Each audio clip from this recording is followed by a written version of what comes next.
just push record. Yep, it's on. Good. Thank you for the reminder. All right, you all can just mute yourselves because that would save me time, and I'm going to go ahead and get started.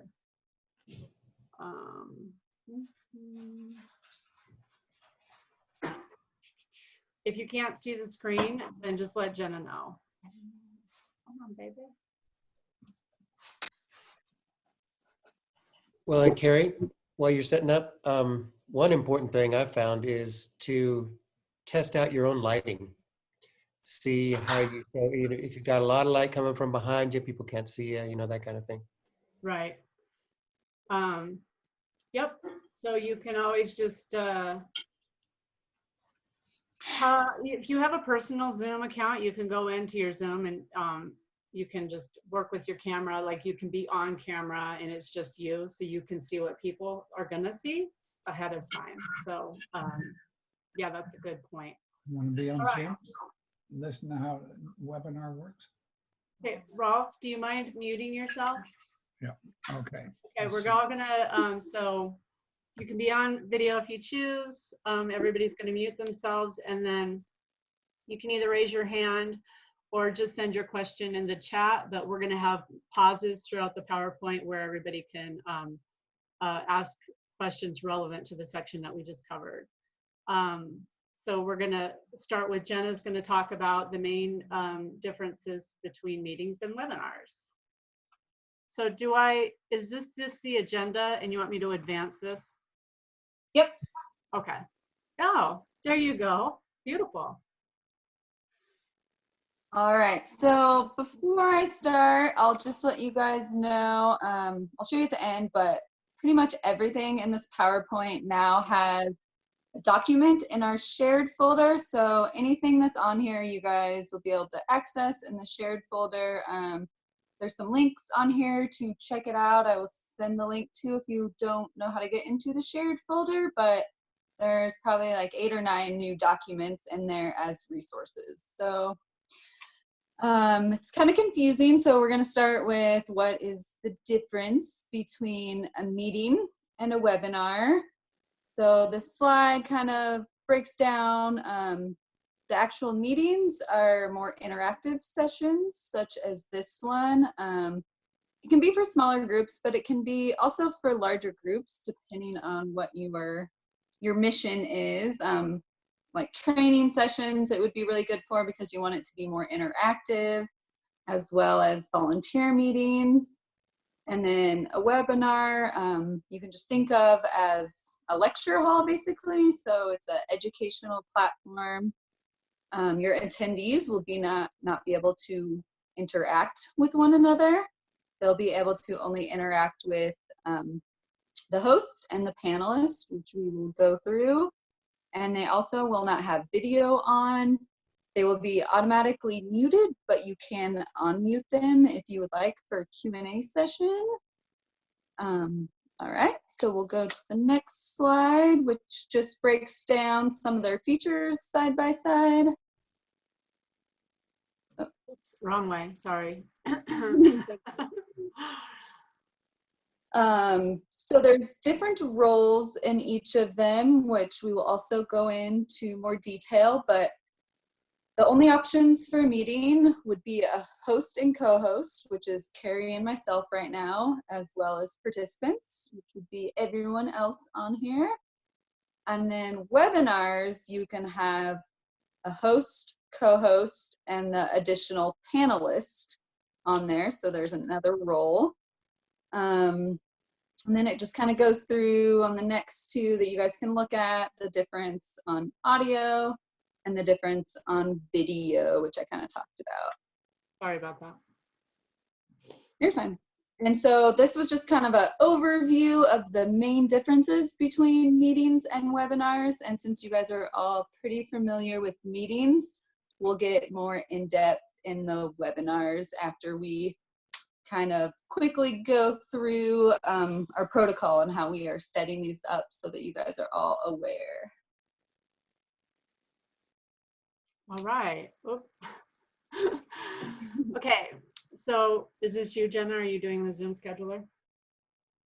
I am.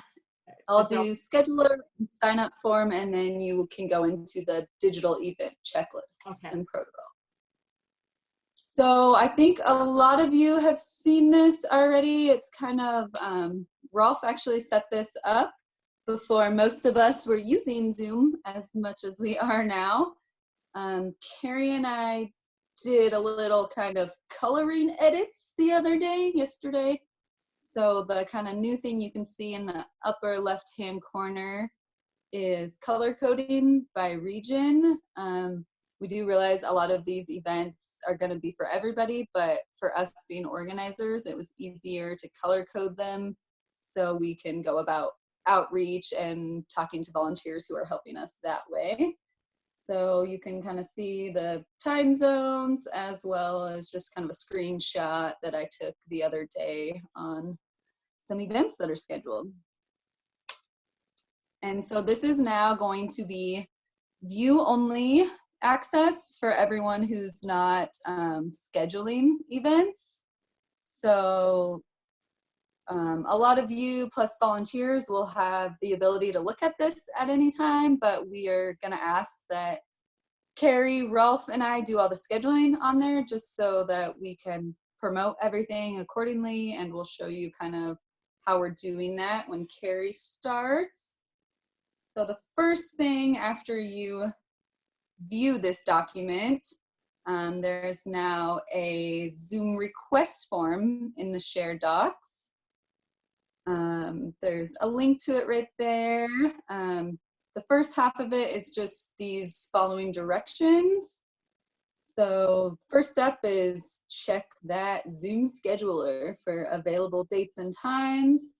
You're going to copy and paste the form that will be on the next slide to an email, and you'll fill in your details, send it to either Carrie or I, and then we will confirm it, add it to the Zoom scheduler, add it to our Zoom platform, and then add it to a newly formed digital event checklist. So that slide is just kind of what you copy and paste to an email. I think we covered everything, but if not, since it's a shared sheet, we can update it whenever. And most importantly, I would like you guys to put Zoom request form in the subject line just so we can easily search our email for these and reference them as we need. Amazing. I think now's a good time for questions, Jenna. Yep. If anybody has any.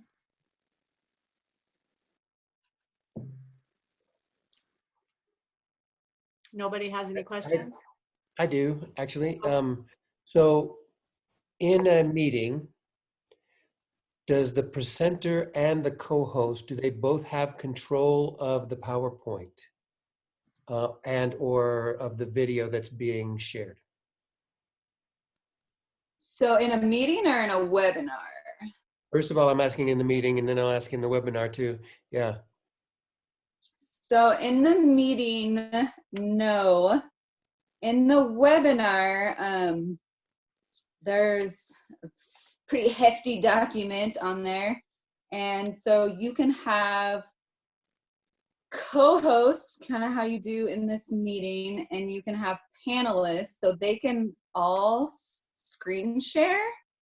I don't think they can all have control over the same screen. Is that correct, Carrie? That's correct. So, but we'll get into that more later when we're talking about webinars.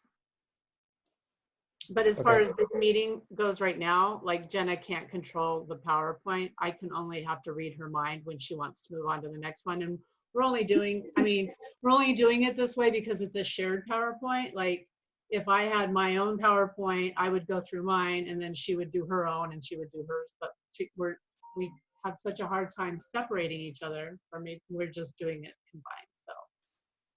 So that's it. Anybody else?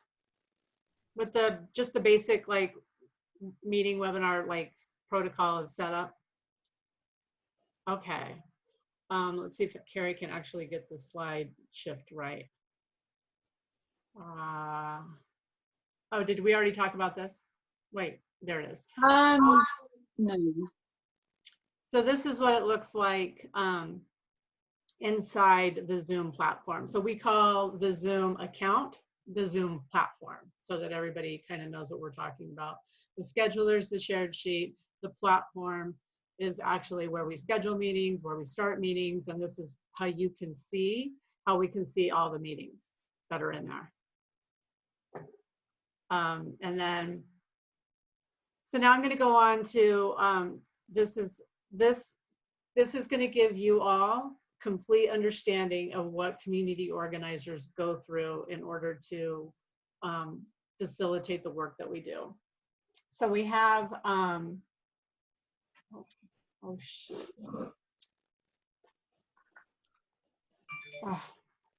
I have comments and I had to log out so I could look at my Zoom. Shoot.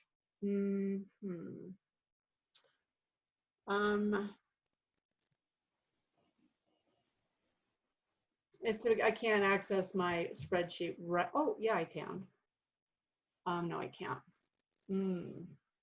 So Jenna, do you want to cover something while I pull up my comments again? Because I'm really excited about this, but I have to sign in and out of my account really quick. Yeah. So this this that's up here right now is a tab now, so that it's all available to everyone. I guess you can unmute yourself. Everyone here uses the shared sheets. Just a question for everyone. You've all been in there before. I've been in there, but I never remember where to go until you send me a link. Okay. I So need to actually save all those tabs. And Jim Gale has the same issue, and I actually used to have that issue with using shared sheets. So it's not done, but I started making him a little document of like how to best use Google shared sheets, as well as like I like to a bunch of tricks of kind of starring stuff and creating some folders on there so that every time you just go directly to Google Drive, you have a folder, or you can go into your starred ones so that they're there every day. Like it's the first thing you see when you open it up. So I'd be happy to pass that along if it would be helpful to anyone else here. And I will definitely include the link with it as well at the end of this presentation so that you guys can get in there, and there's a lot of resources in there now, so hopefully it'll be helpful for everyone. Thank you. All right, so I think I'm about ready. Oh my gosh. Okay. So this doc will be view only, as Jenna had said, and is essential to be managed by Jenna. Wait, I'm on number 1. So we've already covered that. So you guys, we're good with that. That's step 1. Important note is webinar events will take priority over CAT meetings or one-on-ones. And so you can use your own personal Zoom if there's conflict, or for those more casual meetings, because webinars are always going to be NAZCCA events. So they take highest priority over just meetings. So right there, does anybody have any questions about that? Just what does CAT stand for again? Climate Action Team. Got it.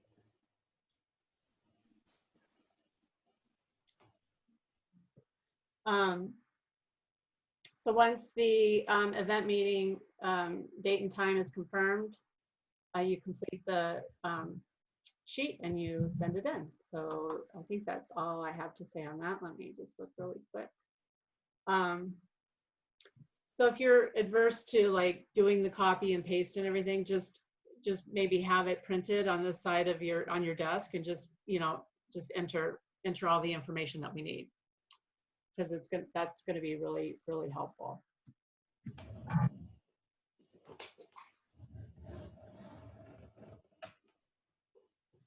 God, I'm so bummed that I don't have my spreadsheet. I'm really sorry. but because of the PowerPoint, I can't access my notes. And so,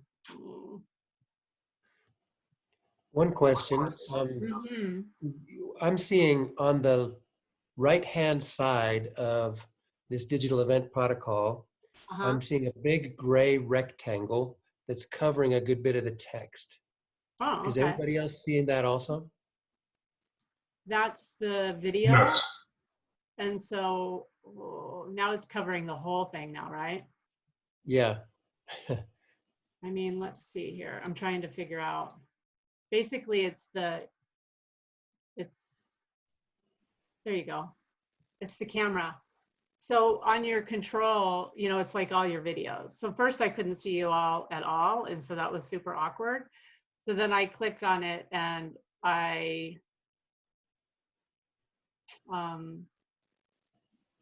it just said show videos, like view. And so I did, and then you guys popped up, but then I didn't realize you could see that. So that's good to know. So then you can move it around and manipulate it. So make it bigger, stretch it, smaller. So I made it smaller and I put you at the top. It's covering a lot more of it for me now. Is it just me? It's covering the whole top, yeah. The top banner for me. But you can see step 1. Yes. Okay. So you're going to just have to live with step 1. I don't know what's underneath there because I want to be able to see you guys. I guess I can move you to the bottom. Oh, did I see the title? Ugh. Okay, that kind of works, I guess. Is that better? All right, Yes. so the next is your CO. We're going to add the meeting or event to the Zoom scheduler. Schedule in the platform, which is the account, and the meeting will be automatically sent to the meeting organizer or facilitator Google Calendar. And this is going to be part of my demonstration. So I'll do that a little bit later. I'll show you how that works. So basically, in that moment when you're creating the meeting, you can add it like Stefan. If Jenna is creating an event for you, she would add it to your calendar. And so it would pop up. And so that's really cool. I do that with Patrick all the time. And then if you don't have a Gmail account, then Jenna can just email you the event invitation, which I did not do. And that's why it didn't have all the information that I sent you that first time, Stefan. So there is, we always want to make sure to do that one. So, because it has all the information. Okay, and so once that happens, the meeting or the webinar is all set up. Like once you receive that in your email or it's on your calendar, you can rest assured that it's scheduled in there, and you would reference back to this. Okay. We would reference back to this right here. So this right here confirms that the meeting is set up, and so the COs are done with that particular part of it. We also then move on to add it to the NAZCCA event log. And if there's it's so important that if there's any changes to the event, you need to notify your CO and they'll make the updates and adjustments accordingly. I have a question here about, let's say, standard operating procedures. People write, like tonight, it was 7 o'clock. We should maybe have a thumb rule that we get to start like within 10 minutes of the designated hour, or exactly on the hour. It depends on I have no idea what the standard procedure is.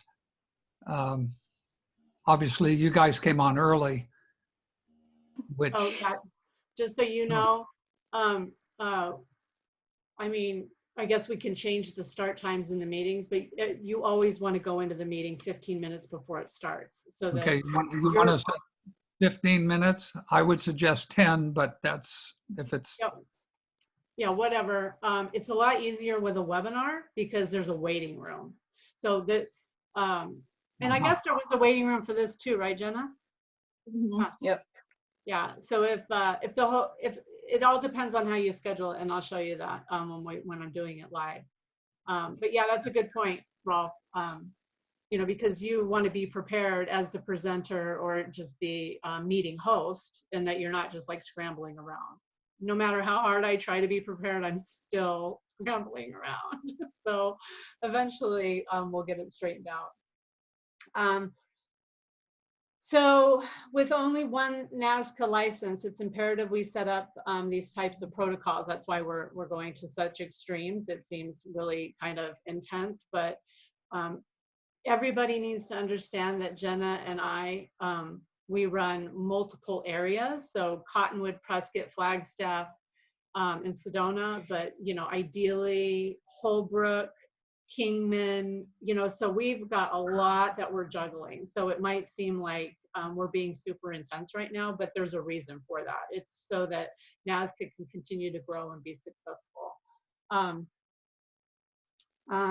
If there's a meeting scheduled on a date or time that a digital event can only be held, the digital event takes, well, I talked about that already. So, and then you would just use your personal Zoom. Hope that makes sense to everybody. Your CL will be sure and meet. Step 5, we will be sure and to meet one-on-one with the presenter or facilitators of a webinar event, because obviously that's a big NAZCCA event, to ensure their technology and the understanding of the format of the event and how all the webinar features work. I mean, even though we're doing this right now, this is just like a basic overview. There's no way we're not going to be like, okay, we don't want to hear from you again. Good luck out there. It's our responsibility to make sure you, as our presenters or other guest speakers, have all the tools that they need. They know exactly, you know, what's expected of them as a panelist.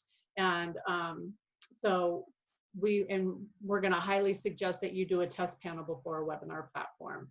And that is, you can do one days before and then actually right before. It's really cool. So I'll show you that. Well, actually, I'm not going to show you. We're not going to do an actual webinar, but Jenna can run through that with you. They give you time to have all the panelists come in. They get their own special invite. The attendees are in the waiting room. And so the panelists, you can go through all the audio, you know, like, here's your PowerPoint. Are you seeing it? And so you have like that 15 minutes to get your panel comfortable. And then there's a button where it says broadcast, and it's at that moment that all the attendees can see you. But you know, we'll go through test webinars. We're just doing a meeting right now, and that's pretty straightforward and simple. Let me see if I have any special notes for that one. And Zoom has great webinar tutorials. You can sign up for, and they're watched recorded, or you can do them live. I would recommend that you have your panelists as well. If they don't have the knowledge and they're really nervous about it, just have them, you send them a link to the webinar that you watched that really gave you the insight, so that you all come into this like at a level playing field. And then it's at this point that after all of this, we then have our digital checklist. So super excited about our digital checklist, which I'm hoping we're going to actually transition this format into the event log. So basically, it's going to start with like the date and the city, and it's going to go all the way through to the end of the metrics. Because this has only been like a literal dream of mine, and Jenna has helped make that come true. And because it's really hard to have all this stuff everywhere for this one event. And so if we could just have this be our event log, everybody could see. I mean, you know, Stefan can be like, I don't remember seeing that on the social media. Instead of pinging Jenna, you could just go in the event log and see if it's checkmarked that it was added to Facebook. So that's pretty cool. So anyway, this just gives you an idea of all the things that we need to do surrounding an event. Let me move this so you can see. You know, all the way down to we're at event log, and then create an Action Network event, then we calendar to send the email to announce it at a certain time, because whenever we do all this work, it's kind of well in advance of the event. So we calendar to send the email at a later date. We calendar to do the text blast, or at least I do, Jenna. I kind of switch that up a little bit. I hope that's okay. Yeah, no, that's perfect.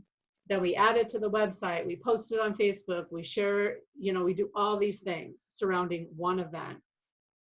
And I guess this is all self-explanatory. I can't tell you how excited I was when I learned how to do a check mark in a spreadsheet last night. Yes, thank you. Okay, good. Time for questions now, because I think I'm done with my section. I think this is great. I think it's wonderful to have it all organized like this. And for our cyber celebration for Earth Day, we've got a whole team of folks who are reaching out to all the different kinds of media. So this helps me to know what you guys will be doing, and I'll keep CCing y'all so you can see what everybody else is doing too, but this is great. Thank you. And you don't just let Jenna know what's up with the events that are going on in Flagstaff. I don't need to know. My inbox is quite full, I have to say. So, but yeah, it's important so that you know, in my opinion, that you know, Jenna is the lead and the face of like the community organizing in Flagstaff. I know that it's your event that you're putting on, but I would recommend that you kind of lean on her a little bit for the organizing aspects of it. But as far as like maybe getting your panelists up to speed on what it's going to be like to be in a webinar, I think that would be cool. It's just a suggestion. No, I agree in general. The one thing I don't want to do though is, because we got hundreds of different media contacts that we're going to be reaching out to, and I don't want to put that all on Jenna's lap. And we'll talk later. I've been talking with John. We had a meeting yesterday, and we have another meeting at 1 today. So I'll touch base with you after this about all that. Thank you. Yeah, thank you. If Rolf can say something or ask some questions. First of all, congratulations to you guys for thinking through this whole thing. It makes it more efficient in the longer run. When you send out links, if you could go back, you just changed it, but that sheet was showing when you're gonna send out a digital link, I presume, or a Zoom link. And can you post those on community event sites? Meaning they accept links rather than, you know, meeting at the library at 12 o'clock. You say, go to blah, blah, blah. Yep. And same is true for another one that I saw here. Which one was it? In the calendar section, can you post digital links in the calendar section of the website? Yeah, for a webinar, let's say. Absolutely. I mean, that's the basic difference of the address versus the location of where the event's going to be is now going to be a link to either register if it's a webinar, or if it's a meeting and you're open to having like just say it's a volunteer workshop. Like people don't have to register for that. I mean, it's interesting. Like the way the meetings and the webinars are, you have more freedom with the meeting for this type of interaction. And I think you want that, right? When you're just bringing new people in. So then, hi, Beverly. She doesn't hear you yet. Let's see. And I will add on to what Carrie said that a few of these platforms are actually becoming more user-friendly in our time. Stefan knows this, but Meetup has now made it so they're very Zoom-friendly. You check a box and it'll actually link it to Zoom, and it sends out a nice Zoom invitation, but you have to RSVP, which I did put in my event, that upon RSVPing on Meetup, you'll get sent this invitation link, and Stefan did confirm that it worked, and it's actually much nicer to use Meetup for online events. We were really struggling with the radio show before, but I will say that a lot of these platforms are evolving along with us, so it's nice. That's great. And then along these lines, when we do put the event in community calendars, like on the Arizona Daily Sun, I'm hoping that we can also put the link on their calendars. Good. Yeah, I know like Flag 365, I should be able to get the link on theirs. I'm not as sure with the Daily Sun, but I imagine we can. That's going to involve thinking about how you formulate the title of your link so it doesn't have too many letters in it that throw people off when they copy it or use it. I'd say just use it as it, you know, as the actual URL. They're usually pretty short for Zoom. Yeah, they're not bad for Zoom. It's usually 5 or 6 numbers after Zoom. So. Okay. So any more questions? I mean, we can go into details later, breakouts with your community organizers. I'm wondering why Beverly can't hear us. I don't have her muted. I don't really, well, it wouldn't be that she couldn't hear us. Can you help with that at all? I just, maybe she could turn her volume up. I don't know. No, Beverly should turn on her or unmute herself. But I'm going to call her. She doesn't have a microphone next to her name. Do you see that, Jenna? Yeah, I think she didn't. Not I muted. used to have this problem on Zoom. When you first log on, I have to hit join audio sometimes, and it's like on the bottom left, I think, like where our microphone is. I have to join, and I have to hit like call in. Are you talking to her, Carrie? No, Okay. I don't know who she was talking. I think she thought she was. Hey, Beverly, can you hear me? Yeah. Hey. On the phone. Okay. So, so say that.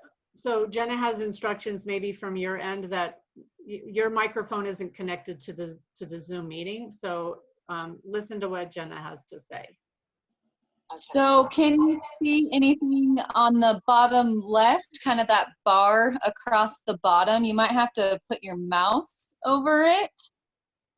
Well, okay, Can you? It says Oh. join audio. Yes. When I press that, it says your browser does not support using the computer's audio device. To use Zoom, install the latest version of a standard browser, such as Chrome, which I have an Apple, so I don't use Chrome, so I've never had trouble before. So That's really weird. I know you've been on a Zoom call before on your computer, yeah? Yeah, several, and I press computer audio, and it does not. It's not working for some reason. I don't know why. I can't figure it out.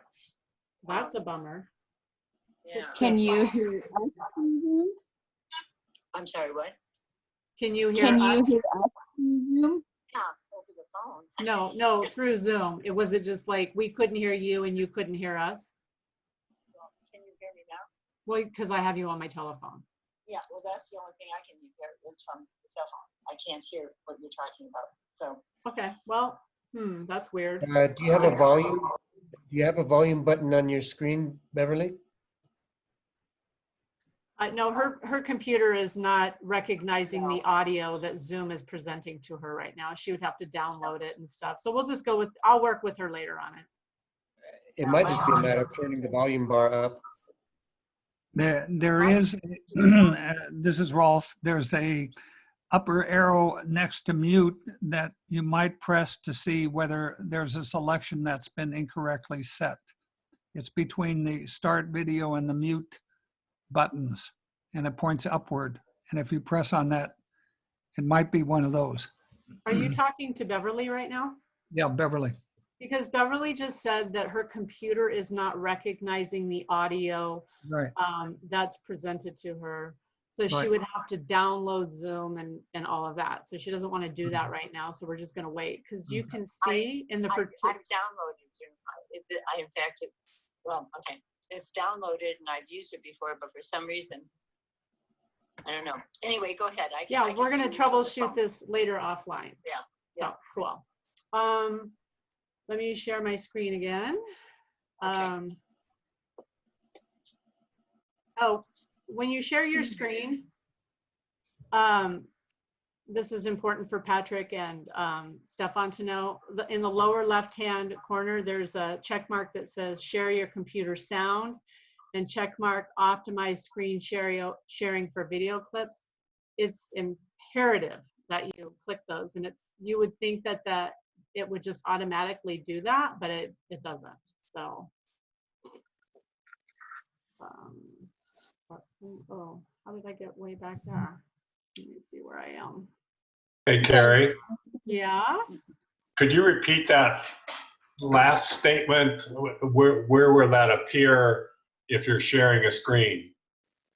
When you click share a screen before you make your selection, which I'll work with you one-on-one about, the lower left hand of the screen, it's kind of hard to see. There's two little check boxes. One that says share your computer audio, which is obviously imperative when you're doing a video share. And then also it's like something about your video clarity or something. So you want to make sure both of those boxes are checked before you share a screen. Thank you. Sure. All right. Are you So, doing Carrie, rules? Mm-hmm. so this is number 5. Number 4 on the agenda was you were just going to quickly talk about NAZCCA's account. So what features we have with Zoom Pro and how long our webinar upgrade is for. Oh, okay. Should I do the webinar setup right now, since you're going to then talk about host, co-host, panelist, attendees? Yeah, sure. Okay. Okay. I now have to start over. So does anybody have any questions about our account? We have a Zoom Pro account and Patrick paid for the upgrade for the webinar. Both of those features has a limit of 100 participants. And what that means is if you have 10 panelists, you can then have 90 participants. If you have 1 panelist, you can have 99 participants, okay? The next upgrade's $100 for 500. If we want to do that for April, that'd be cool. But we are going to be recording, you know, our events and then posting them on our platforms, the website, social media. So that's up to the board to decide. But let me know if you now have any questions about what our plan is and what it covers. What is the end date of the webinar?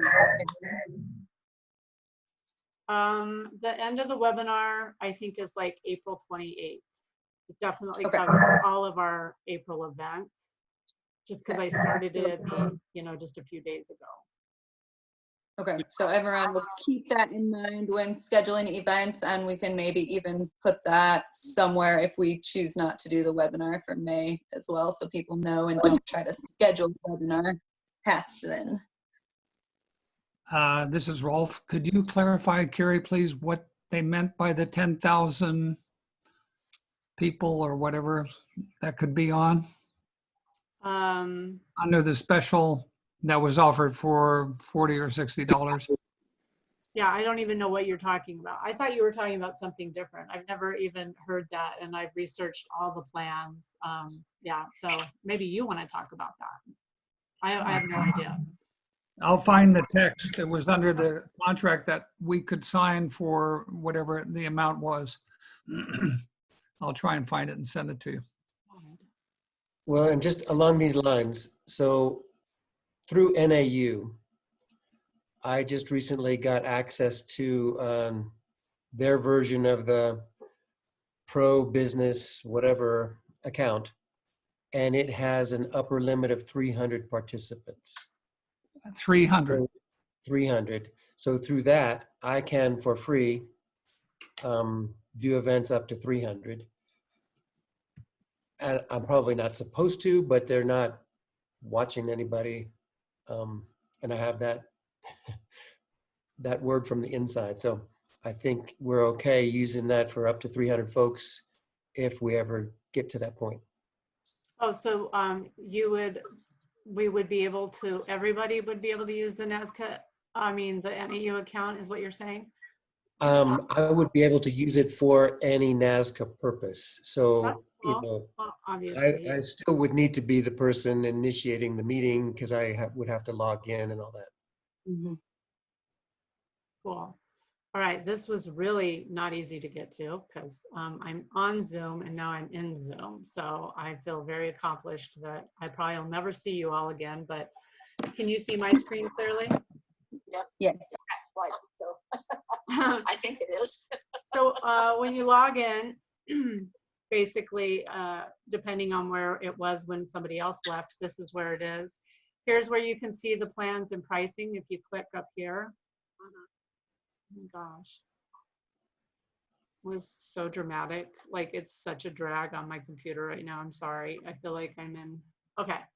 So this is where we got all the information. Here's where it was confusing because it's a minimum of 10 hosts. So it ended up to be $199 per month. So we couldn't do that.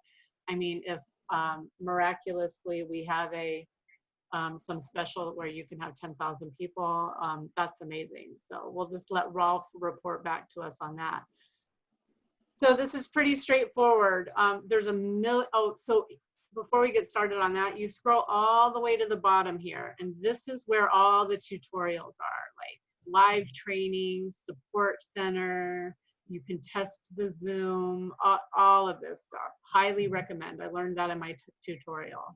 So he's always telling us to go to that bottom section to access information. Zoom support does not exist for Zoom Pro, basically. Okay, schedule a meeting. You click this right here, schedule a meeting. And right here, you can see the difference between meetings and webinars. Boom, we're gonna schedule a webinar.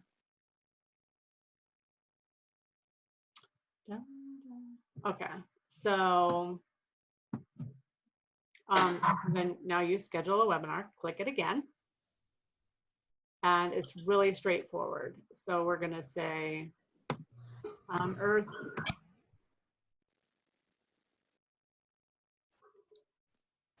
Earth Day panel, Cottonwood. I think we have a better protocol than that. I'm not following it right now because I'm under pressure. But this is gonna be, and then you just say Cottonwood, city officials, whatever you want to put in here, or whatever I'm told to put in here. So I'm only going to do whatever Jenna's form is asking you to fill out, and then I will just, so everything will be very systematic. So then you come down here and it's like when, and then you click on the date. So we're going to go in for 4/22. It starts at 1:30, but I'm going to do 1 o'clock. I'm going to do it 30 minutes early because it's a big panel and it's going to go for 2 hours. So, and then here's the time zone. The time zone always defaults to that. So you're going to want to hit the drop down and then you just scroll down to Arizona. And we're going to save these as templates. We haven't done that yet. So it's going to be so easy for us. And your community organizers are doing this for you. We just wanted to show you why we want you to fill the form out because we need all this information for this reason. We're going to leave the registration required unchecked so that in case we only get 30 people that registered and we have other people that want to join at the last minute. And that's kind of a detail that Jenna and I just went over briefly. But the registration form is going to be amazing. So, but we're going to leave that unchecked right now. Never a password. The video is going to always have a host and panelists on. That stays static. Nobody ever changes that. Audio, both, that stays the same. You can choose to have a Q&A section, and that's amazing. So we do. So you can enable a practice session. I'm totally going to do that. So that gives you that option where all the panelists come in and you can practice and then hit broadcast once you're done. You can record the webinar automatically. I'm going to leave that unchecked because that's always kind of scary to me.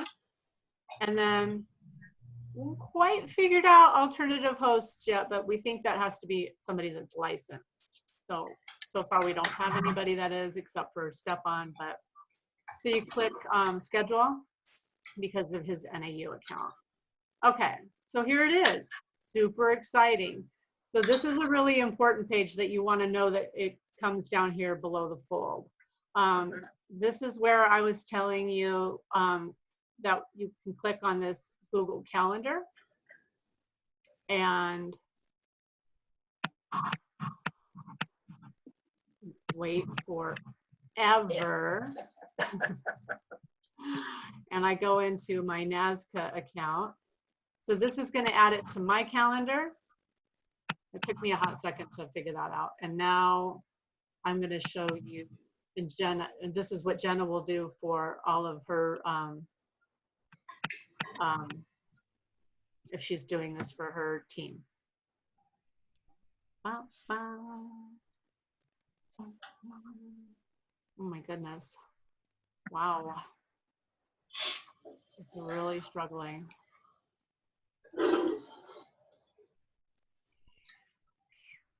Okay, so this is what's so cool about this is that the link is in here, and then you scroll down and here's all the information to join, and then it's really cool. So basically I'm just gonna, when you go over here to guests and I type in Beverly because that's who is the leader of this particular webinar.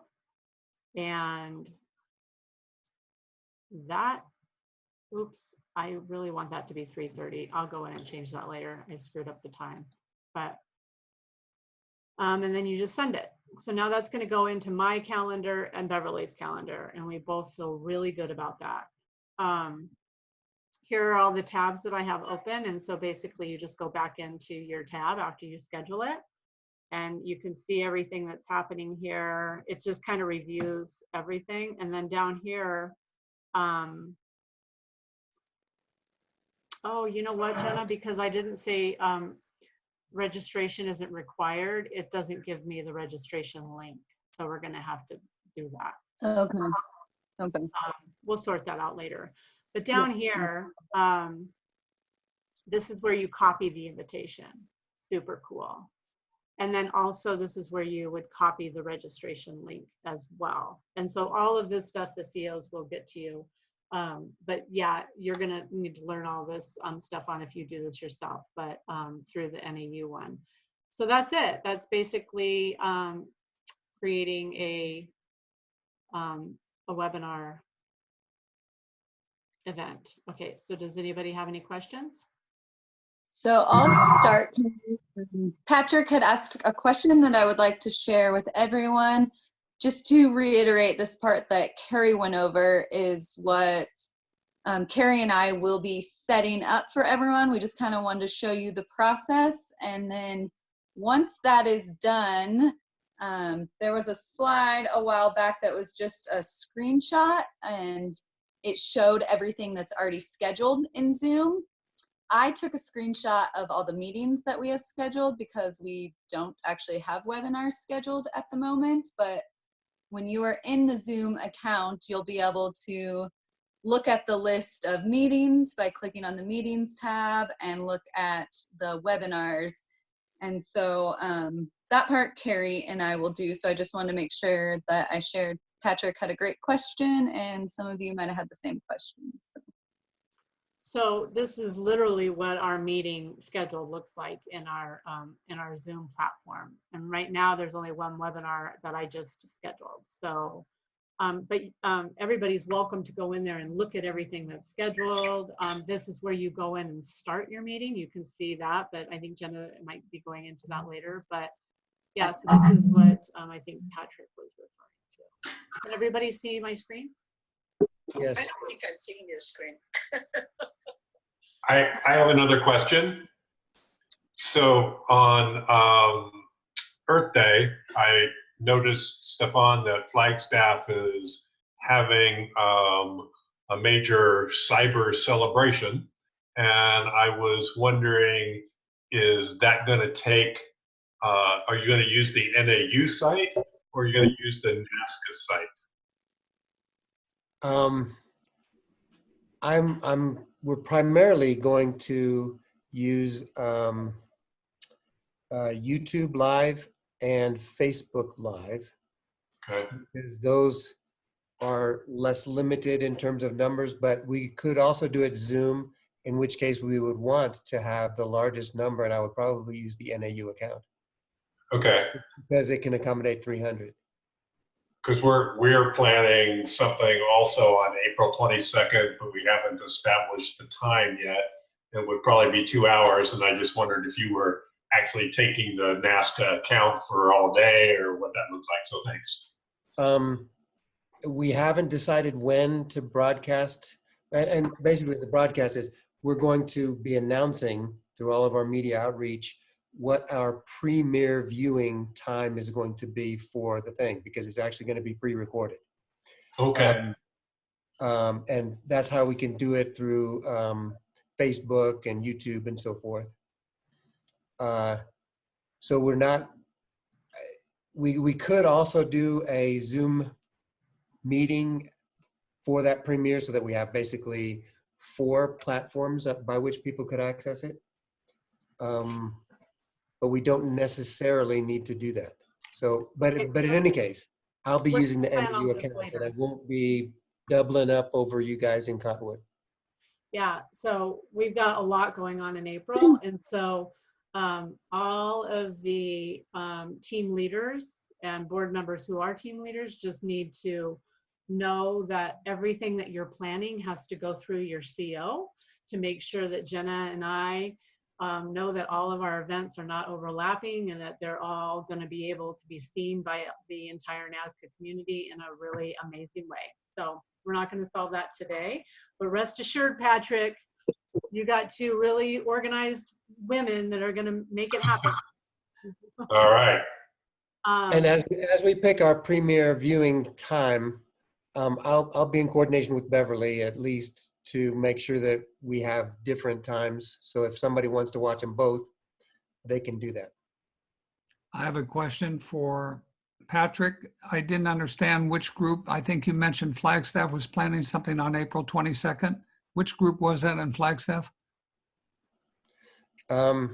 It's Or NAZCCA, and it's our debate action team. But is that what Patrick was talking about before, or? Yes. Okay, good.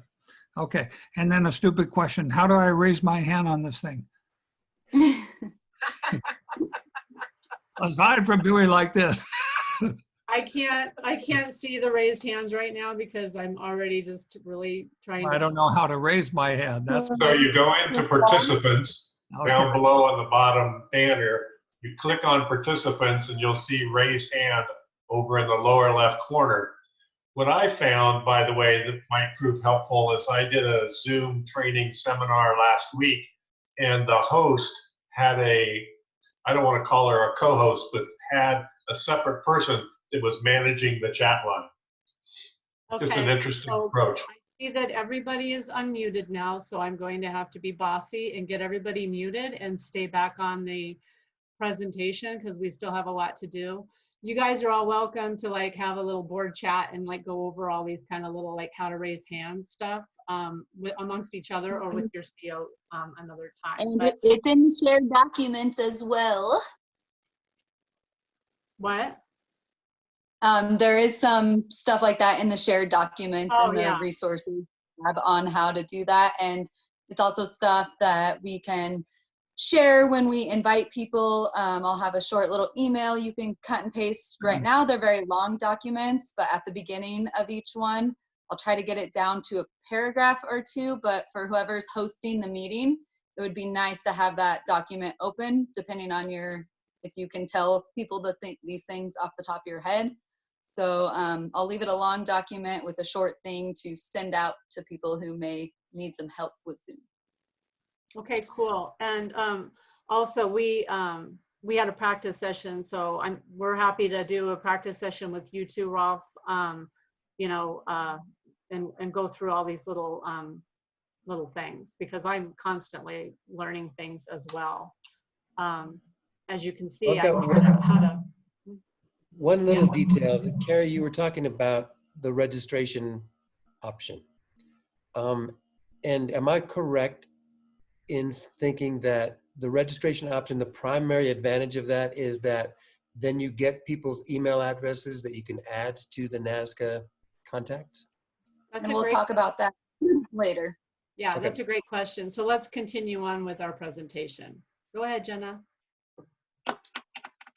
All right, so these are the different roles in a webinar. As we talked about, there are an additional role versus the meetings. So similar to meetings, we have the host. That is who schedules the webinar, which Carrie and I will be doing, but since you all have access to the NAZCCA account, even though we set it up before the meeting, 15 minutes or whatever, you will log into the NAZCCA account and you will be able to start the meeting. So even though we schedule it all, whoever logs in under our license will be the host of the meeting.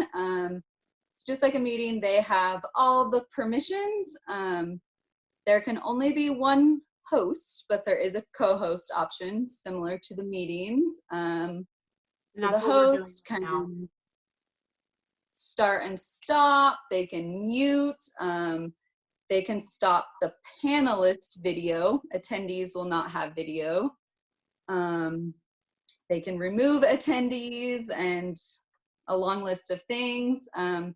Co-hosts pretty much has almost all the controls that a host has.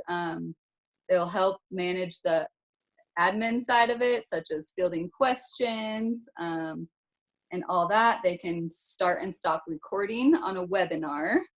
The host has to assign this co-host position. And then the next thing that is different is panelist. So in a webinar, they have full participation, unlike the attendees. So they can screen share, annotate, a bunch of good features. And when setting this up, the host decides who are panelists. So I think we can have, as many panelists as we want. Of course, you don't want too many, but this would be for like a debate or anyone you wanted to have permission, where attendees are just view-only people. They're going to be muted, no video, any of that. So, I have something and there's ways out there, Jenna. Yeah. I have, so when I was setting up the webinar, I don't know why I didn't see it when I was doing it, but when you're setting up the webinar, you send out the invitation to panelists, and then the registration form is separate. So panelists will be getting a different login, and that is done when you set up the webinar through the Zoom platform in advance. Yep.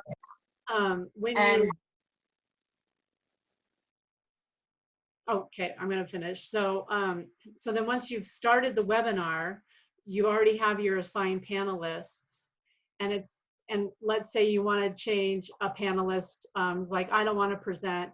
You change people for co-host within the webinar. You don't assign a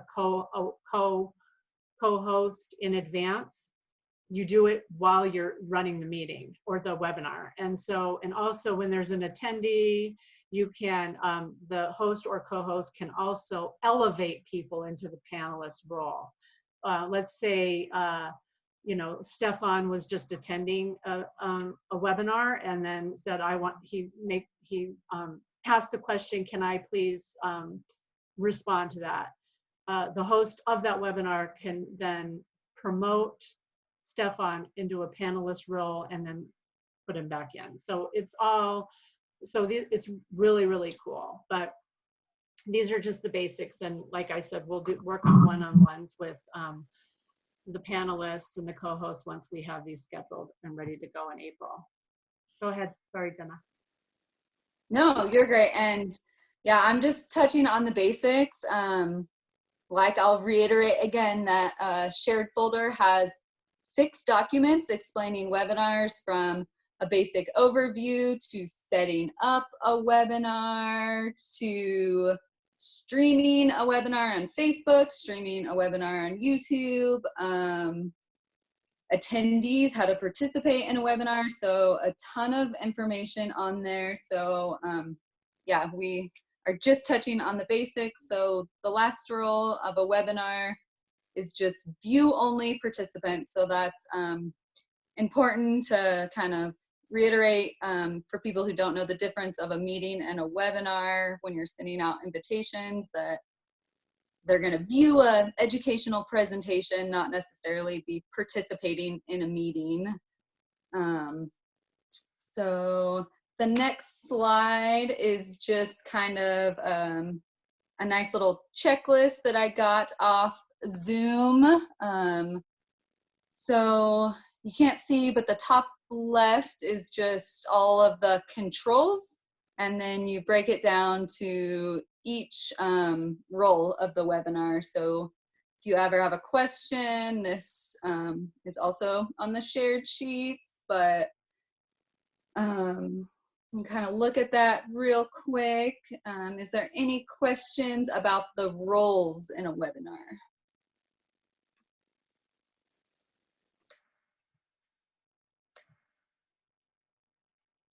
No?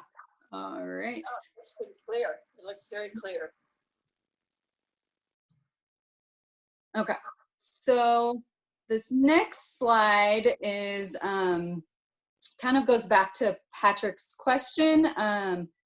This is starting a webinar. So that is different from scheduling a webinar that Carrie kind of went over. So this is how, if Carrie and I set it up, but you were the presenter, this is kind of a quick, just 3 steps. There's a long document going into detail in all this, but you sign in, you go to the webinar tab, and we kind of showed you the list of the meetings. That box that's circled in red is how you start it. So that's just real quick how you would start a webinar, but it'll already be all set up and waiting for you. All you have to do is hit start. So let's see. We are now down to the next slide. Is just a quick showing you these resources I keep talking about. So NAZCCA folder, events and outreach, Zoom meetings and instructions. The first thing you see there is a folder. The second thing is that Zoom event request form, which is what you just copy and paste to an email that we went over earlier. And the third thing is the Zoom scheduler that we showed you earlier. That's view only for most folks. And all the resources are in that Zoom resources folder. And I think there's 6 documents as of now, and I'm sure it'll keep growing. This is amazing. Thank you, Jenna, for the resource folder. I got lots to dump in there. Yep, and I can send out this PowerPoint too. I've included some links in the PowerPoint. If you guys want this PowerPoint for reference, I'd be happy to send it to you. And there's kind of several links embedded in the PowerPoint that'll get you to whatever I'm talking about in that slide. Cool. So I think we just have a few points left. Oh, here's the registration form, Stefan. Is this me? I think so, if you don't mind. Yeah. I just put an example one on there, Carrie. I sort of stole it, so it's not, and made it Cute. look I love like it. it was hard. I so want to attend this this webinar. So yes, the registration form, Stefan, and board of directors is the most amazing thing ever. So we get to capture people's contact information, and oh gosh, oh sorry, I was trying to scroll up so I could see. So as you can see at the bottom, Jenna added a custom question. Would you like to sign up with NAZCCA for information, future events, additional webinars? So yes, and then yes. When they do that, we can add them to our contact database. So sweet. And hold your questions until we're done, because there's also a thank you for attending webinar form, and Jenna's going to go over that. But this is just the basics. So when people click on the webinar registration link, this is what pops up. They enter their first, last name, email address, they confirm it, and then their zip code, and then we know who's attending. So this is super basic. Ooh, what's exciting about this is right here, it shares the whole event on the Facebook page. Literally loving that option. So all we would do is I don't know if it's through, I think that's for people to share it, but we also have, it seems weird because this is what an attendee would be looking at, but we also have the feature to share it on a Facebook page. I just kind of lost my mind there a little bit, but you guys know what I'm talking about. So that's the registration form, super exciting. That's like a huge benefit of the webinar, is that we have that ability to professionally capture people's contact information. So take it away, Jenna. Thank you. Email from Zoom. Yep, and so no matter what, Zoom will get their email addresses when they register. So an option that we have, and we can pre-write them out, schedule them to go out, and all that good stuff that Carrie and I can set up templates for in Zoom. But after a event, we will be sending out an email.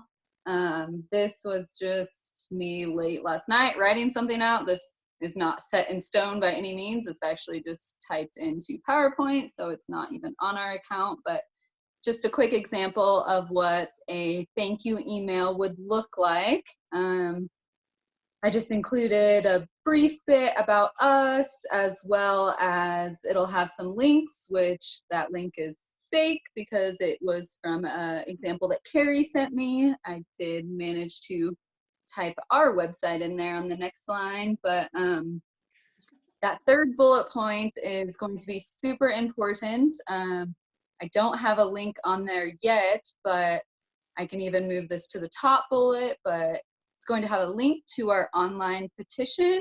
I really want to emphasize this. Carrie and I had kind of talked about whether it should be in the registration or not. And I know I don't have a lot of experience at organizing, but I've definitely found a lot of people seem to really want to sign the petition after they've heard a live event that I've gone to.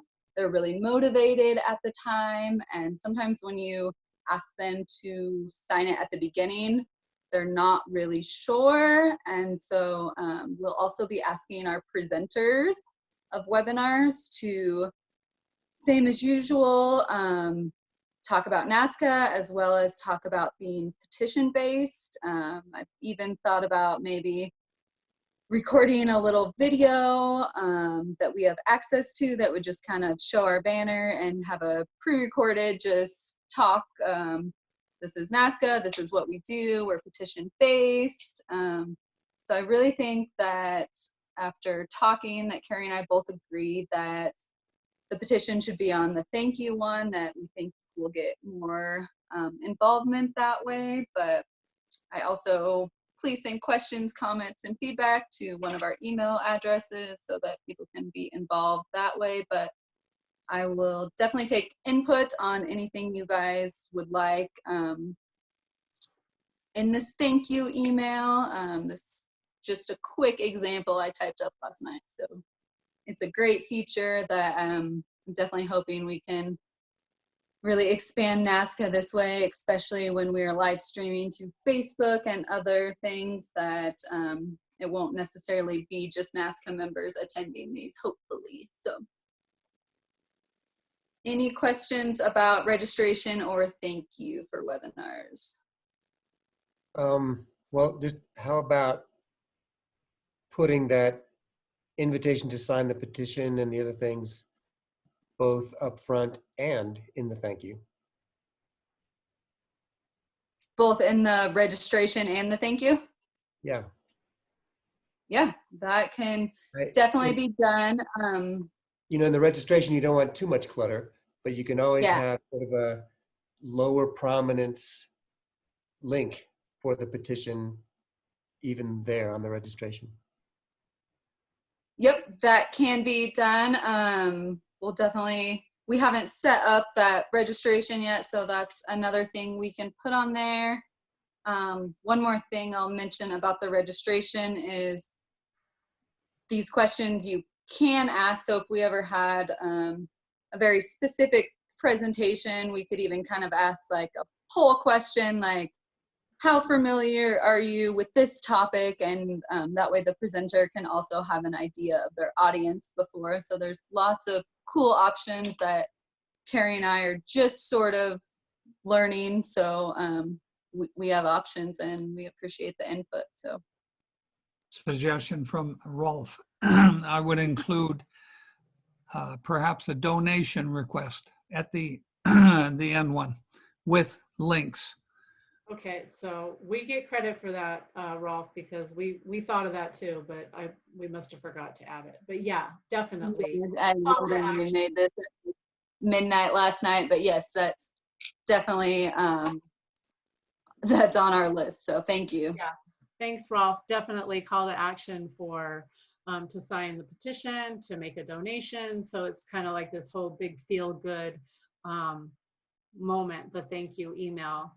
I mean, that's why I don't, the signing the petition in the registration form, I don't support that because I feel like that takes away from the actual call to action for them to actually sign up and be educated. Because if they click through to sign up for the petition and then their dinner starts getting off and then they don't even sign the petition, they didn't sign up and register, like my experience is that you capture people's attention and it can easily be diverted, and that's just my vote, but I'm not in charge.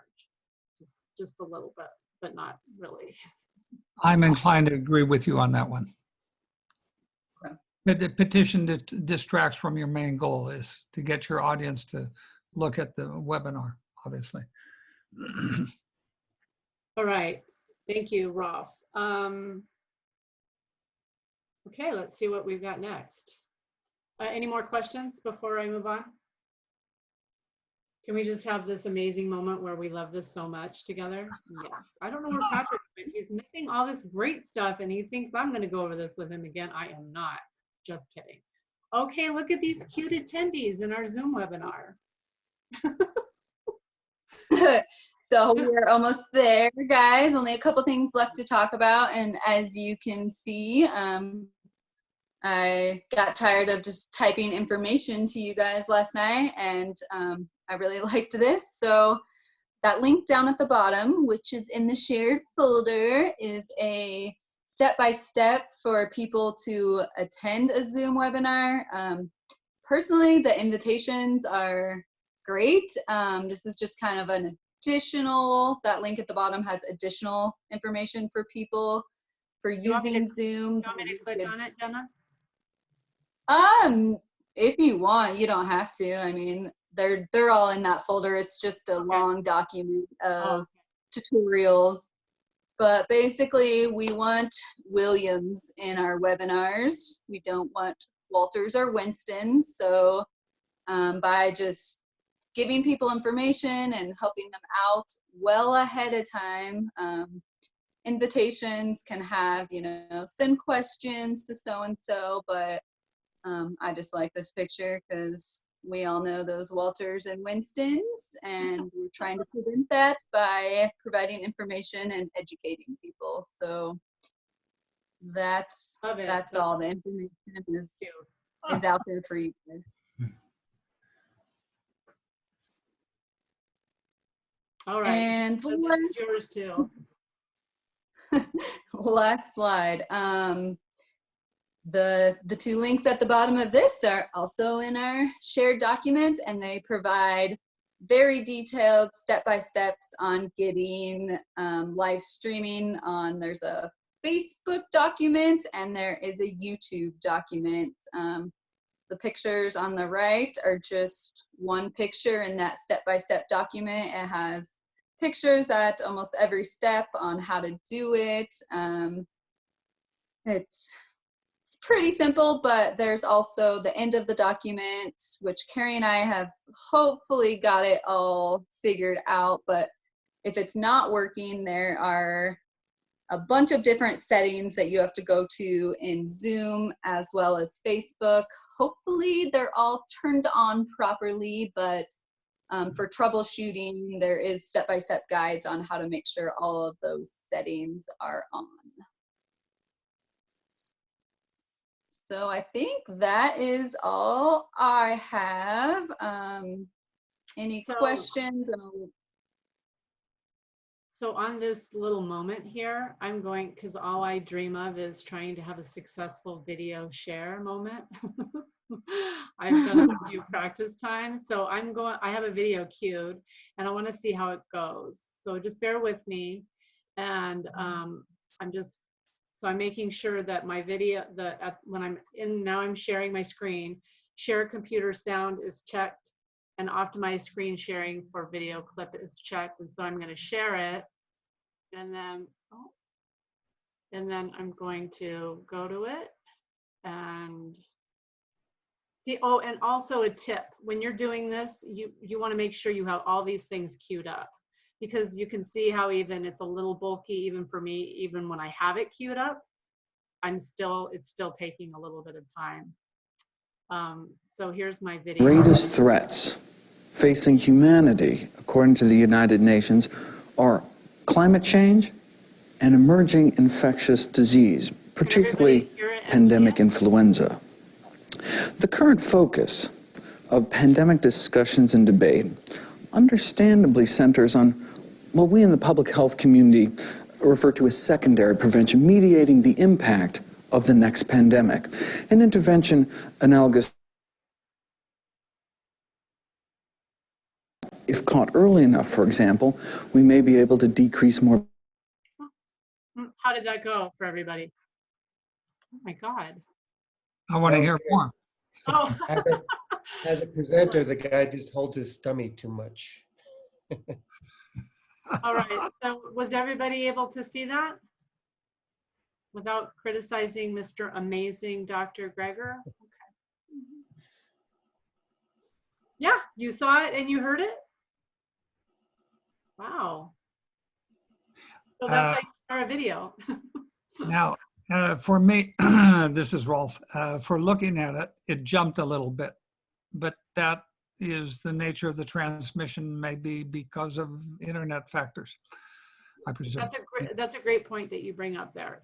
And this, Patrick, goes to a little bit what we're working on with Gary Beverly. And so I'm streaming that video and showing it. And I'm also streaming all of you people through my computer. So when you have 100 participants and you're trying to show a video, you definitely want to know what you're doing. And I'm recommending, and I don't even know if this will work or not, but you can download YouTube videos if you have an account with them.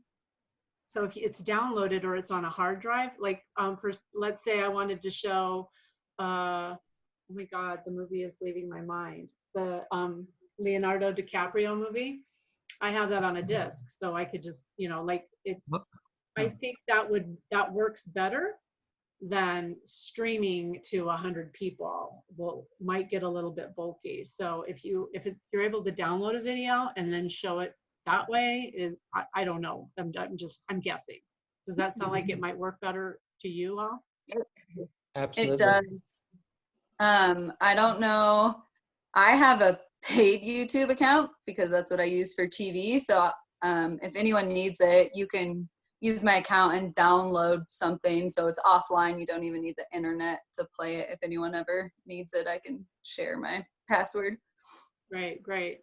I mean, even that Dr. Grigor video, there's so many great videos on YouTube. And they're also great like moments for your teams.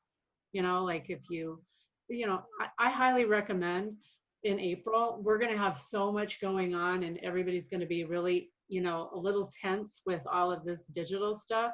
You know, plan to have like plan to watch a YouTube video with your team that's like 20 minutes and just like drink a beer, have some popcorn, and have this moment to talk about it and just share what's going on in your life. Because if we don't take those decompression moments, I mean, I speak for myself, I'm sure some others too, then, you know, it just like builds up and it builds up and, you know, you blow up at the dog, your husband, your, you know, boss, whatever. So I'm just saying that as a recommendation. So. Everybody can talk freely now. Let's just get crazy. Grab a beer, what else? Meeting is a little bit of a concern, which is not what we're doing, but the competition and how we maximize our viewership, especially in the week of April 22nd to 24th, because there are all sorts of groups coming on. That's why I was asking Patrick about that. I know internationally, they're just converging on the US, and that includes even Friday for Future, still in discussion, but some of the other groups are just mobilizing left and right in order to penetrate the digital space in the United States. So you have to design a tactic. How do we get the local viewers to view us instead of go on and look at these other bigger channels? I have no solutions. I just present the problem. I have solutions as your community organizer. You highly promote it.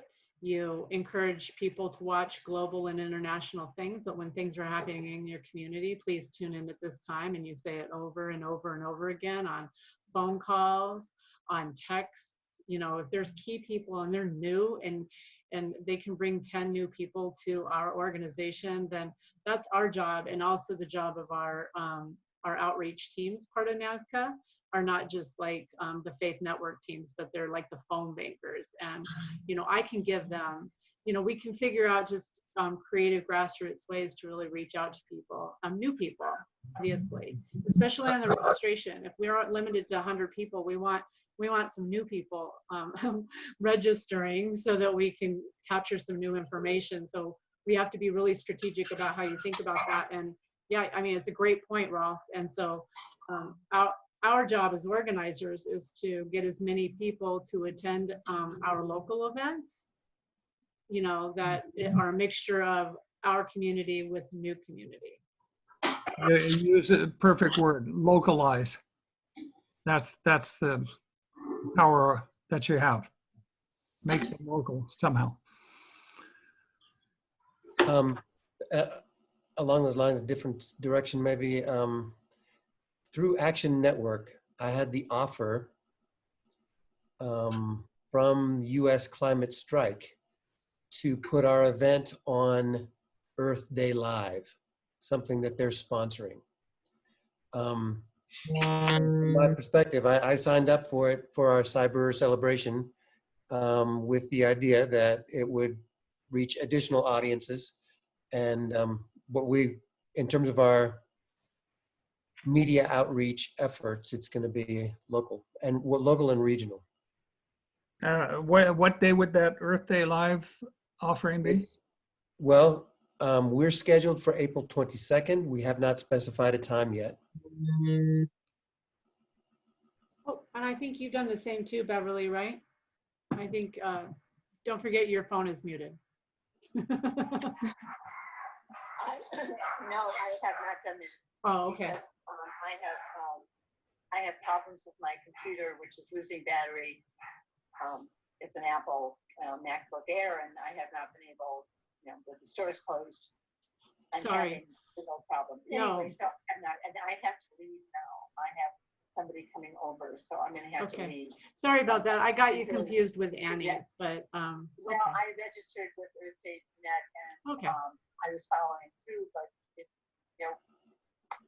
a lot of things have changed. You so- you tried, and that's all that matters, girl. Yeah, I'm registered, but I haven't registered for the live version. Because Yeah. I have to get somebody who has a more reliable computer right now, and we don't have enough people working here to really help us out with all of this. Okay, So, that's what I'm for. So, I gotta go. Thank you all. Have a wonderful day. Stay safe. Okay, bye. okay, bye, Beverly. Thank you. So a comment and then a reflection.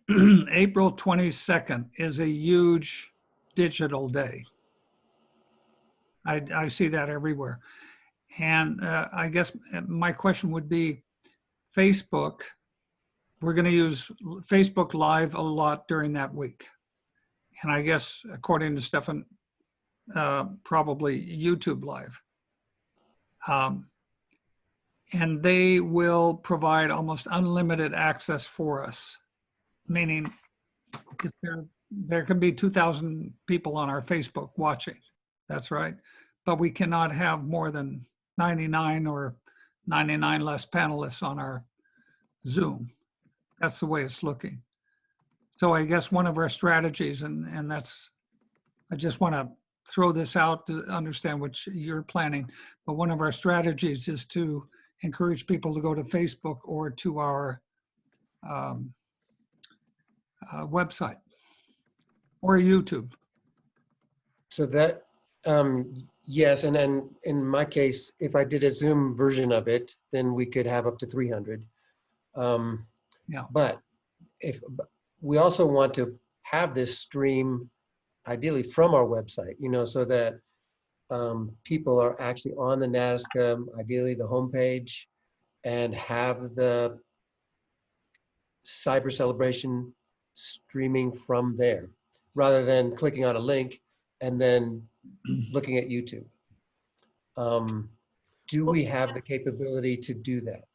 So I'm absolutely not at all interested in I don't have time to look into that, but what I can do is I can post a recorded professional webinar event that has taken place. I personally do not know what the whole live thing is about, because I've tried to watch things live and it just, I've never remembered to do it. And then I don't even know where to find it after that. So my focus in the West region is to really put together professional webinar events, make sure the panelists have everything that they need for a successful presentation to the 100 people. It's recorded and then it's posted for people to view. So, but that's up to you guys. If you want to do the live thing and you feel like that's going to have a huge impact on our work, then I have no idea how to do that on a website.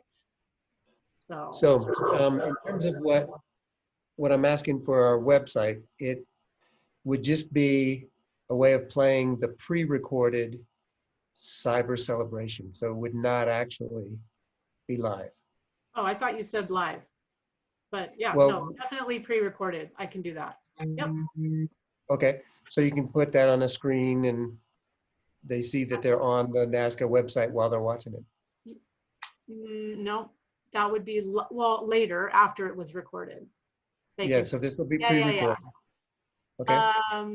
But just so you know, webinars, people can't see themselves. They only see the panelists. So you have to just remember all the little intricacies of all of this, unless you promote people as they ask questions and all of that. So if you're thinking that, you know, do you know what I mean?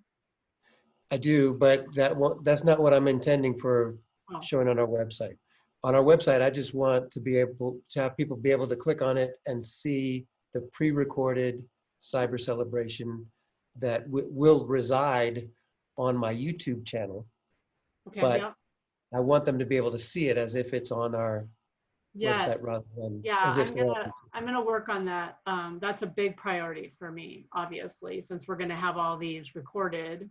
We want to have a home for them, and so I'm gonna try to learn how to create a page, and it'll be like our media page, whatever. And yeah, so Jenna's gonna help me with that. She just doesn't know it yet.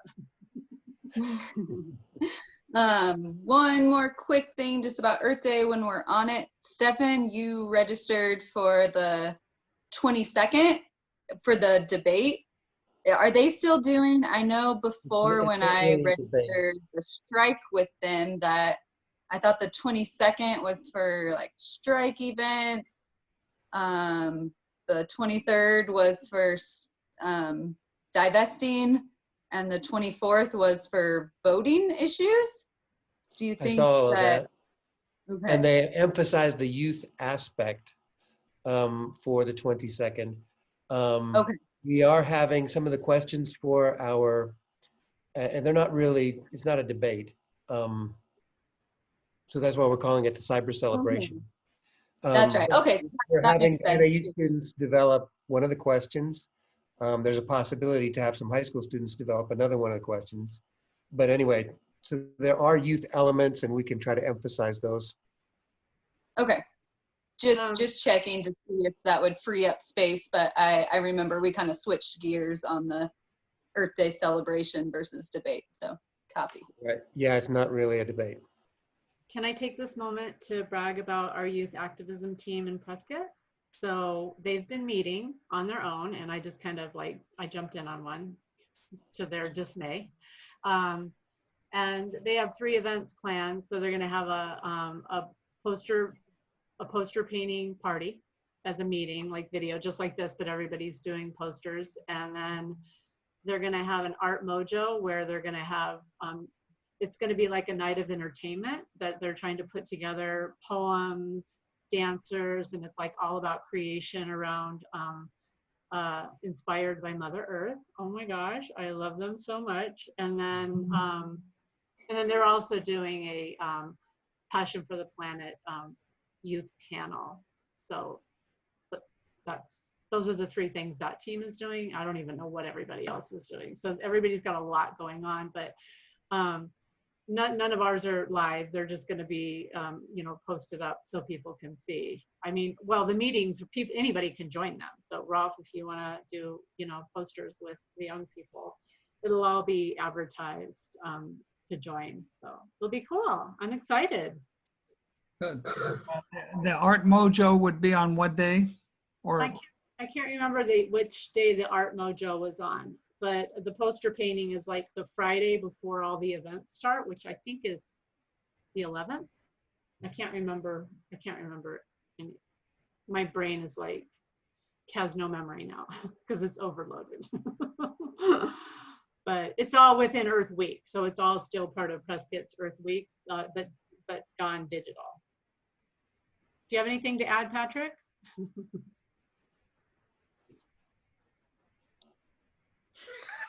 Not to the youth efforts, but we're working on 3 different activities on April 21st, 22nd, and 23rd.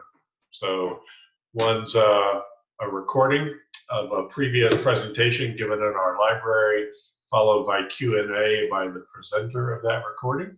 And then another one on Wednesday, actual Earth Day, and then on Thursday, Carrie and I plan to talk about the current status and future of the climate change movement in Prescott. Thursday. Yay!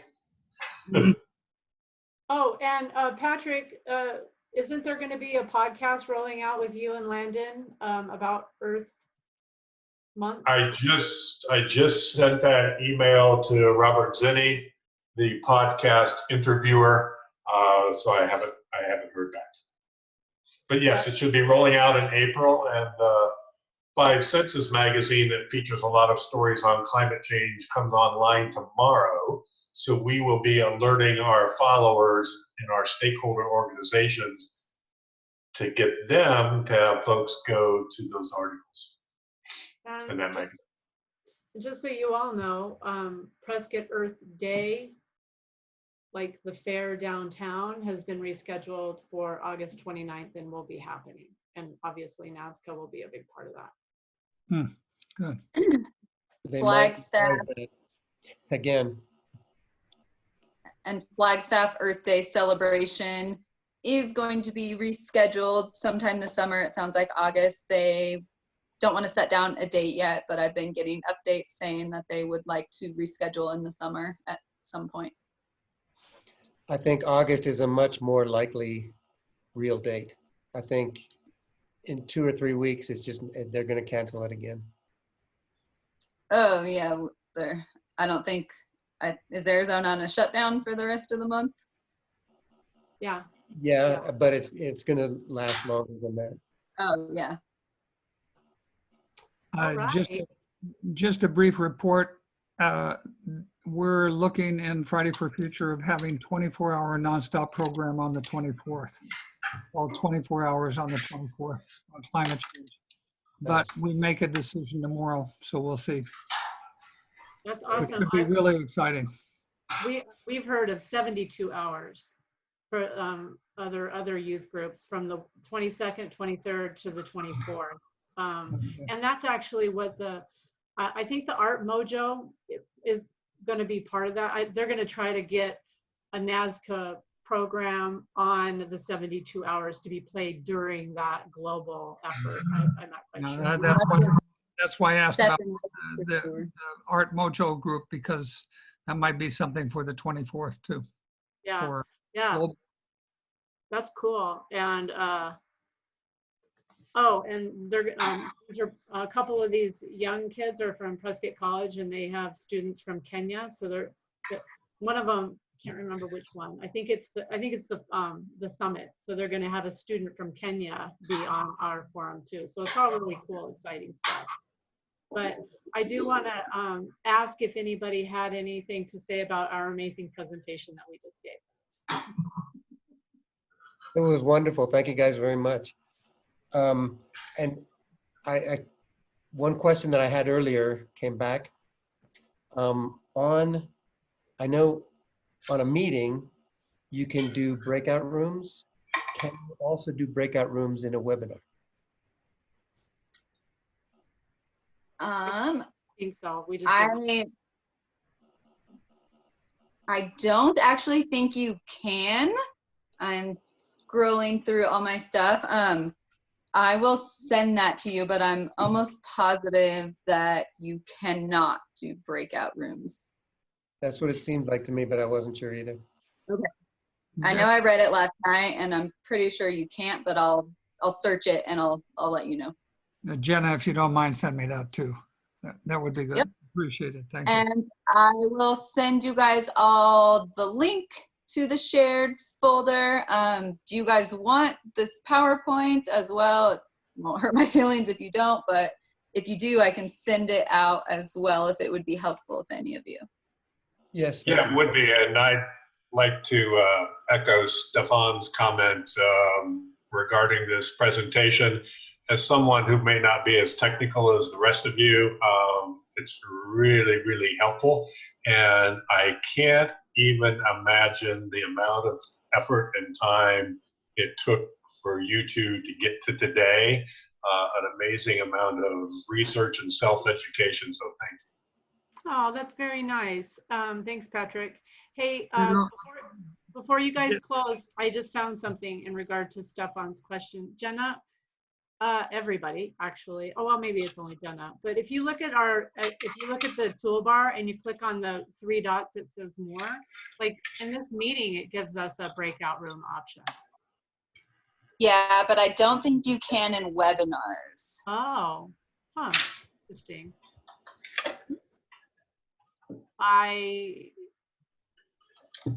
That's interesting. So it'll be interesting to find out because I've only done one webinar with 2 people attending, and we were mostly just panelists the whole time. So we haven't really done a whole lot of work in the webinar, doing it ourselves. So that's where you really discover how to do things, is like you're like doing it. You can take the tutorials, and like I said, you can learn up to about 70% of the knowledge you need to get it going, but the other 30% is trial and error and asking for forgiveness from your attendees. I just did a quick search in our shared folder, and it took me right to one of the things that was actually in the PowerPoint, and it's the comparison features chart of webinar versus meeting, and no breakout rooms in a webinar. Well, that actually does speak to the whole purpose of a webinar. Like you said, Jenna, it's just educational. It's not like, okay, now we're all going to talk about it together, right? You're going to do that. Unidirectional. Exactly.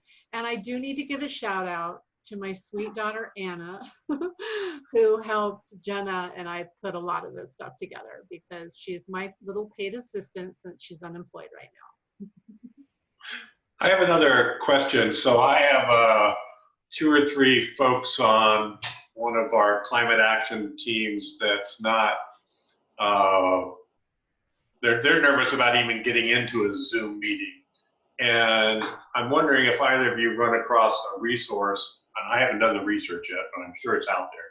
But I'd like them to see, here's the screen that you will see when you click on the link, and then here's the next screen where you'll see, and you need to click here to launch the meeting, you need to click here, and boom, you're in. It's really simple. Have you seen anything like that? It was almost like your PowerPoint. So there is one in the Google Docs that I made last night. Okay. Though I'm going to clean up all of these a lot. There are a lot of information. So that document is named Joining and Participating in a Webinar Attendee in parentheses. So that has, there's 3 ways they can do it. It goes step by step with screenshot pictures of joining by invitation link, joining by the link that automatically goes in your Google Calendar if you're using that. And the third one is how to manually join a meeting. And they all 3 have screenshots of almost every step along the way. And like I said, that's a really somewhat long document. So I do want to use it. I just don't know how to, I need to condense it, but there's also the screen. So it's kind of, we'll have to decide the best way to use it. I mean, for sure, share it personally if you know these people. I just am not sure we want to stick it out to the masses. Yeah, okay, thanks. But that document is for a webinar. Do we have one just for a meeting? I will make one. Right now, all the resources are all webinar, but I was thinking of creating 2 folders, a meeting folder and a webinar folder in that resources folder. So because that was, they're pretty similar, but yeah. Yeah, because what happened with Beverly today was like, that was awful, right? And so obviously we want to be able to try to troubleshoot that with people. But that's why it's kind of like in the instructions that Jenna is helping us make, is this is what people need to do before they join a meeting to make sure, right? Is that right? It's very important. I know I've tried, if you don't have Zoom downloaded, you can get in by browser, but you're disabled on most features if you don't have Zoom already, like you're already signed into it. I wouldn't think that her not being able to hear us would be a feature disabled, but I know a lot of other features are disabled, so I'm not really I have a question about that. Is anybody on this meeting right now on a Mac computer? Never. I think that it may have something to do with that I have an HP and she has a Mac. but that's not true. But see, Anna has a Mac, but she, you know, my daughter, but she's, yeah,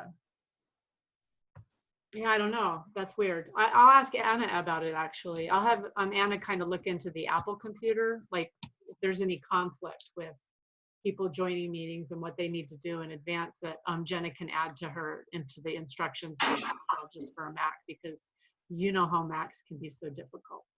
I do. Okay, look at that. We made it before noon. Oh, yes. Two parting comments.